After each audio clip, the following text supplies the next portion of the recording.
지금부터는 수족구병에 대해서 좀 더 집중적으로 알아보도록 하겠습니다. 어떤 질환이고 또 어떤 특징을 가지고 있는지 설명 좀 부탁드릴까요? 네, 수족구병은 말 그대로 수족구, 손과 발과 입에 생기는 병이고 영어로도 마찬가지입니다. 핸드, 풋, 마우스라는 이제 표현을 쓰는데 요 보시는 것처럼 콕사키 바이러스라는 바이러스 종류 또는 장 바이러스라고 알려져 있는 엔테로 바이러스가 주요한 원인 바이러스입니다.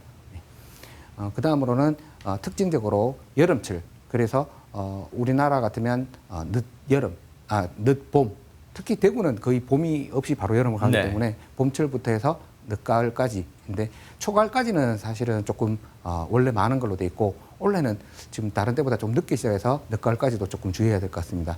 제일 흔한 증상은 말 그대로 수족구에 나타난 것처럼 손이나 발에 수포성 발진, 물집 같은 게 생길 수 있고 가장 힘든 거는 입안이나 입 주변에 물집이나 그 물집이 궤양으로 번져서 애들이 잘 못 먹고 네. 힘들어하는 경우가 많습니다. 물론 이제 초기에는 발열도 생기고 조금 이렇게 몸살 기운 또는 메스껍거나 토하는 그런 증상도 있을 수 있기 때문에 네. 다른 감기나 또는 코로나 바이러스나 이런 것들하고 혼동될 수도 있습니다. 대개 7일에서 한 열흘 정도 지나면 자연적으로 대개 치료되기 때문에 증상에 대한 것만 치료를 하면 됩니다. 전염력이 강하기 때문에 어린이집 같은 데서 발병되게 되면 그 어린이집에 있는 친구들 다 걸리는 경우가 많고 저희 병원에서 근무하다 보면 어느 어린이집에서 왔다 가면 다음날 줄줄이 다 따라옵니다. 예, 그래서 가까운 데 있는 경우에는 같이 막 오는 경우가 많기 때문에 신경 써야 됐고 다만 예방이 어려운 것은 백신이 없습니다. 백신이 없기 때문에 오로지 이제 감염에 대한 우리의 어떤 생각 또는 관리 이런 네. 것들이 가장 중요할 것 같습니다. 네, 이야기를 듣다 보니까 이게 약간 수두하고도 조금 비슷한 것 같다라는 생각이 들기도 하는데요. 수두 같은 경우에는 이것도 딱히 백신은 없지만 그래도 걸렸을 때 이거 증상을 약간 완화시키는 주사가 있는 걸로 알고 있습니다. 수족구 같은 경우는 그런 치료제는 없을까요? 네, 안타깝게도 예방 백신도 없지만 또 다른 치료 방법도 없는 걸로 돼 있고 한편으로는 좋게 생각하면 백신을 개발할 필요가 없을 정도로 가볍게 지나가는 경우가 많습니다. 대개는 가볍게 지나가기 때문에 다만 이제 조금 애먹는 경우에 대증 치료를 잘 적극적으로 하는 게 좋고 때로는 엔테로 바이러스 71번 바이러스가 신경학적인 아주 중증 후유증을 남기는 경우가 있기 때문에 그거는 우리가 다시 또 얘기를 드려야 될 것 같습니다. 네. 방금 말씀하시는 와중에 대증 치료라고 말씀해 주셨는데요. 네. 어떤 치료법인가요? 말 그대로 증상에 대한 치료라고 보시면 되고 예. 발열이 심하면 해열제 또는 발열이나 여러 가지 때문에 힘들어하고 아파하고 하면 물론 이제 해열 진통제가 도움이 될 것 같고 입안에 너무 이렇게 아파서 또는 잘 못 먹고 이래서 탈수가 오면 수액 치료를 한다든지 탈진을 예방하는 그런 정도로 보시면 되겠습니다. 네. 사실 수족구병은 아이들이 잘 걸린다고 해서 소아 질환으로 많이 알려져 있는데 네. 그 소아들 가운데도 흔히 발병률이 높은 나이대가 따로 있을 것 같습니다. 어떻습니까?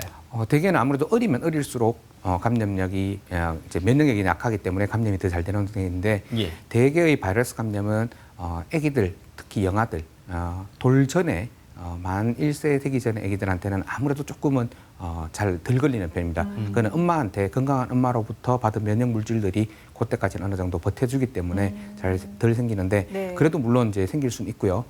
대개는 1세부터 한 5세 정도까지가 제일 위험한 거로 돼 있고 네. 물론 그 뒤에 10세까지도 생기고 성인도 컨디션이 안 좋거나 힘들 때는 감염이 올 수 있기 때문에 주변에 감염 환자가 있으면 같이 주의를 하시는 것이 좋겠습니다. 네.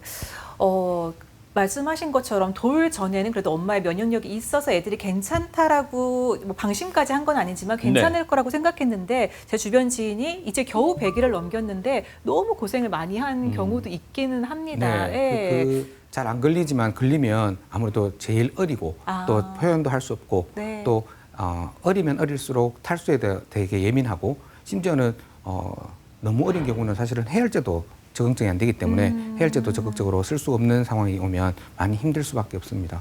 네. 대개 이제 집에 첫째는 이제 어린이집 가서 잘 걸리고 또 그래 맞아요. 크는데 네.